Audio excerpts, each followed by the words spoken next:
Ao longo da história da AEW, muitos campeões acertaram em cheio, impressionaram os fãs e foram bem aproveitados nas histórias. Porém, nem todo campeão da AEW teve um reinado digno de aplausos, e alguns tiveram bookings bem questionáveis.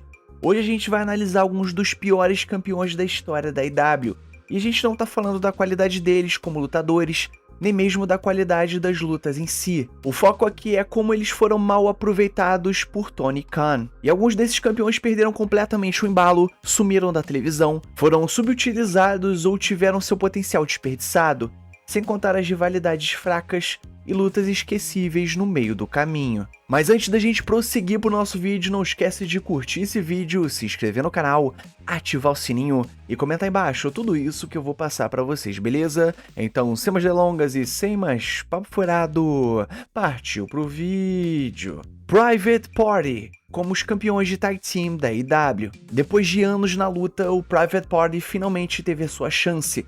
Eles conquistaram o apoio do público, ganharam um merecido push e conseguiram um feito gigante.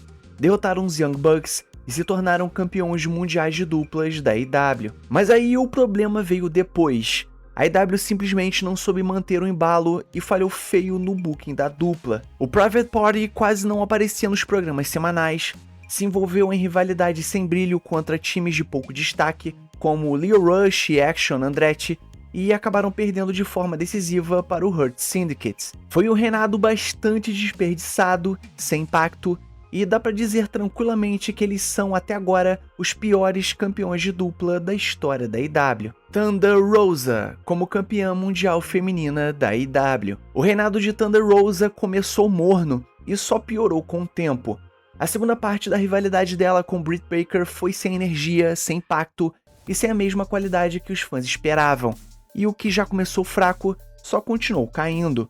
Mesmo com um reinado relativamente longo como campeã mundial feminina da AEW, Thunder Rosa teve uma trajetória apagada e sem brilho. Suas rivalidades foram fracas, incluindo promos desastrosas com Serena Deeb. E bom, apesar de ter feito algumas lutas boas aqui e ali, Thunder Rosa nunca foi apresentada como uma estrela, e em nenhum momento ela pareceu estar no comando da divisão feminina. Saraya, como campeã mundial feminina da AEW. A vitória de Saraya em casa na Inglaterra foi um momento especial, mas só foi isso mesmo.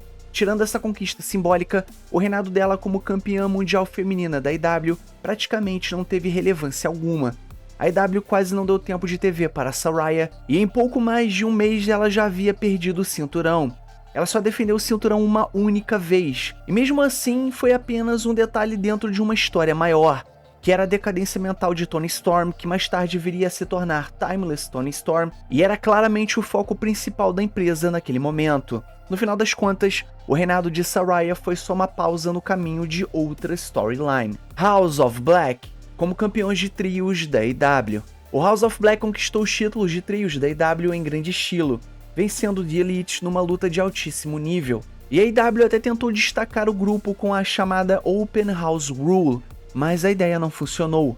As histórias com estipulações sem graça e adversários escolhidos às pressas não ajudaram em nada. Fora também que esses cinturões de trios não têm tanta relevância como deveriam, pelo menos na minha opinião. E durante o reinado, o trio praticamente não teve rivalidades relevantes, chegou a sumir por semanas e a única feud digna de nota foi contra o The Acclaimed, que se arrastou por tempo demais e nunca conseguiu gerar um interesse real por parte do público. E o booking do House of Black já vinha sendo algo problemático, e mesmo como campeões, isso simplesmente não mudou em nada. Hoje, Malakai Black voltou a ser Aleister Black na WWE, e o grupo foi desfeito. Daniel Garcia como campeão da TNT. A AEW recompensou o crescimento de Daniel Garcia e sua renovação de contrato com a conquista do título TNT. Mas infelizmente, meus amigos, depois disso tudo, o momento dele simplesmente desapareceu. Daniel Garcia não teve rivalidades interessantes, foi derrotado em várias lutas que não valiam um cinturão,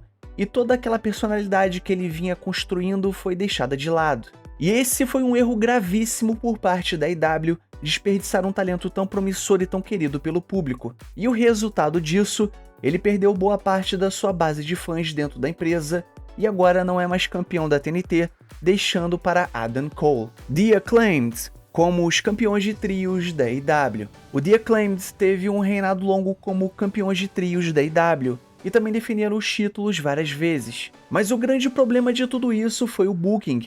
Eles não se envolveram em rivalidades interessantes, mal apareciam na televisão e perderam boa parte do carisma que os fez tão populares no início. Aliás, dava até pra esquecer que eles eram os campeões, o que já diz muito sobre como foram mal aproveitados. E aquela rivalidade final contra o Bullet Club Golds foi arrastada, com aquela história ridícula de Bang Bang, Scissor Gang, e cá entre nós foi um verdadeiro lixo. E acabou encerrando o reinado de uma forma apagada, um fim amargo para uma fase que poderia ter sido muito mais marcante. Wardlow como campeão da TNT. E assim, na real, vou mandar real pra vocês aqui agora. Os 3 reinados de Wardlow como campeão da TNT deixaram a desejar, mas na minha opinião foi o primeiro que mais decepcionou. E por que eu tô falando isso pra vocês? Depois de uma fase solo tão empolgante como ele teve, a AEW simplesmente errou feio no booking dele como campeão. Ele defendeu o cinturão poucas vezes, quase sempre contra lutadores do card inferior, lutas onde o resultado já era praticamente óbvio. E o Wardlow perdeu boa parte do seu brilho. Ele merecia rivalidades fortes, histórias bem trabalhadas e combates contra nomes de peso no Dynamite. E ao invés disso, seu reinado acabou contribuindo ainda mais para a queda de prestígio do cinturão da TNT. Que pelo menos hoje, na minha opinião, o título tem o mesmo prestígio de que um cinturão de undercard. Sammy Guevara como campeão da TNT. Sammy Guevara começou como um babyface super em alta como campeão da TNT, mas acabou se tornando um dos lutadores mais odiados da AEW, tanto que a empresa teve que transformá-lo em heel por falta de opções. O booking dele foi tão ruim, mas tão ruim, que a parceria dele com Ty Mello não convenceu ninguém, e isso fez com que os fãs perdessem o interesse pelo cinturão da TNT durante o segundo reinado dele. E a rivalidade com o Scorpio Sky acabou prejudicando a carreira dos dois, e acabou levando anos até que o cinturão da TNT pudesse ter pelo menos o mínimo de prestígio dentro da empresa. Powerhouse Hobbs como campeão da TNT. Powerhouse Hobbs estava ganhando muita força, com tudo caminhando para um momento decisivo na sua carreira, a conquista pelo cinturão da TNT. Só que aí a AEW fez uma escolha inacreditável. Colocaram Powerhouse Hobbs ao lado de Keith Marshall e da sua desastrosa facção QTV. E juntar um nome dominante como o de Powerhouse Hobbs com uma stable cômica foi um erro de booking absurdo. Isso destruiu imediatamente toda a credibilidade que ele tinha como campeão, e não demorou muito para a AEW desistir da ideia e tirar o cinturão dele. Jon Moxley com seu último reinado como campeão mundial da AEW. Tudo parecia promissor quando Jon Moxley conquistou seu 4º cinturão mundial da AEW. A tomada hostil dos Death Riders chamou atenção no começo, mas não demorou muito para poder desencadear. Jon Moxley rapidamente se transformou num vilão genérico, com interferências repetitivas, promos sem rumo e uma cena de main events que foi amplamente rejeitada pelos fãs da AEW ao longo de todo o mundo. E mesmo sendo um dos grandes nomes da empresa e tendo tido outros reinados bem melhores, esse aqui se destaca como o pior reinado da história da AEW